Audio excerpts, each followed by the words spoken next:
मैं अपने 7 साल छोटे लोकेश के प्यार में पड़ गई, लेकिन इस वजह से उसके साथ मेरा रिश्ता आगे नहीं बढ़ा। मुझे अपनी जिंदगी में एक बार प्यार मिला था, जो कि मेरा लोकेश था। वह बहुत ही अच्छा लड़का था। उसने मुझे जिंदगी में वो सभी अनुभव कराए थे। लोकेश एक लड़की को खुश रखने के लिए काफी होते हैं। मैं भी उससे बहुत प्यार करती थी। हालांकि हमारे परिवारों को हमारा रिश्ता मंजूर नहीं था, जिसकी वजह से हमें एक दूसरे से अलग होना पड़ा। कहते हैं न कि प्यार आपको जिंदगी के किसी भी मोड़ पर मिल सकता है।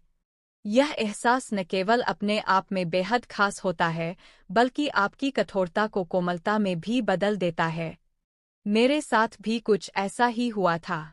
जब मैं पहली बार जेकी से मिली थी, तो मैं एक प्रकाशन कंपनी में काम करती थी। वह वहां एक जेकी के तौर पर शामिल हुआ था। हमारा रिश्ता एक मेंटरमेंटी के रूप में शुरू हुआ था। वह घंटों मेरे साथ बैठकर हमारी कार्य प्रक्रिया को समझने की कोशिश करता था। उसे काम सिखाना मेरे लिए भी नया नहीं था। ऐसा इसलिए क्योंकि गर्मियों में हमेशा ही एक दो लोग जेकी के रूप में काम करने हमारी कंपनी में आते थे। हाँ, मेरे लिए यह बहुत आश्चर्य की बात थी कि मैं उसे जब भी किसी काम के लिए कहती थी, तो वह उसे बहुत ही आधे-अधूरे मन से काम करता था। मैं अक्सर सोचता रहता थी कि इतना तेजतर्रार लड़का साधारण सा काम कैसे नहीं कर पाता है। एक दिन हम सभी साथ में काम कर ही रहे थे कि मेरी अपने एक सहकर्मी के साथ बहुत बुरी बहस हो गई। उसने मुझे डराने के लिए गंदी-गंदी गालियां देना शुरू कर दिया था।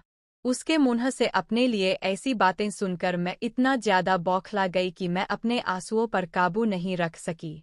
इस दौरान जेकी अचानक से अपनी सीट से उठा और मेरे पास आकर बोला कि आप रो मत, मेरे साथ बाहर आओ।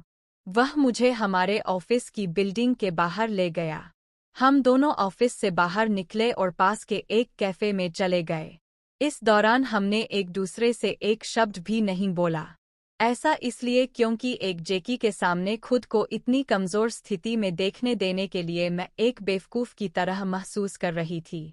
लेकिन सच तो यह कि उसका यह कदम मेरे दिल को पिघलाने के लिए काफी था। हम दोनों बैठे ही थे कि उसने एक हॉट चॉकलेट मंगवाई। उसने मुझसे पूछा कि क्या मैं उसके साथ इसे साझा करना चाहूंगी। उसने मुझसे यह भी कहा कि मेरे पास ज्यादा पैसे नहीं हैं, क्योंकि यह इंटर्नशिप हमें अच्छा भुगतान नहीं करती है। उसकी ये बात सुनकर मुझे हंसी आ गई। मैंने न केवल उसके साथ उस हॉट चॉकलेट का मजा लिया, बल्कि मेरे लिए चीजें एकदम से बदल गईं। इस घटना के बाद हम न केवल साथ में लंच करने लगे थे, बल्कि एक दूसरे के साथ बिताने के लिए हम अपने अपने सहकर्मियों से बहाने भी बनाने लगे। मेरी कहानी, मेरी पत्नी अपने एक कलीग के साथ संबंध बनाती है, क्योंकि मैं नौकरी की वजह से दूसरे शहर में रहता हूँ। Coffee break, hot chocolate break और स्मोकिंग ब्रेक अब हमारे लिए आम हो गया था।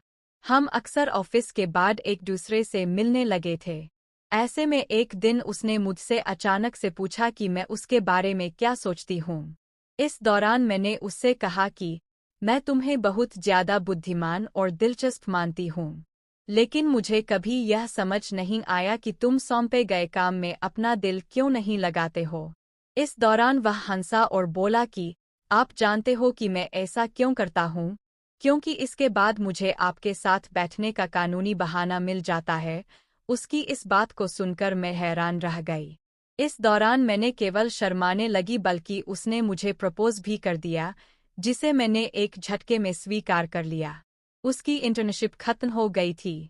वह वापस से अपने कॉलेज लौट गए, लेकिन इसके बाद भी हम रोजाना मिलते थे। मेरी कहानी, मेरे पति हर बार मेरे साथ नहाने की कोशिश करते हैं। मुझे उनकी ये आदत अच्छी नहीं लगती। जेकी मुझसे 7 साल छोटा था।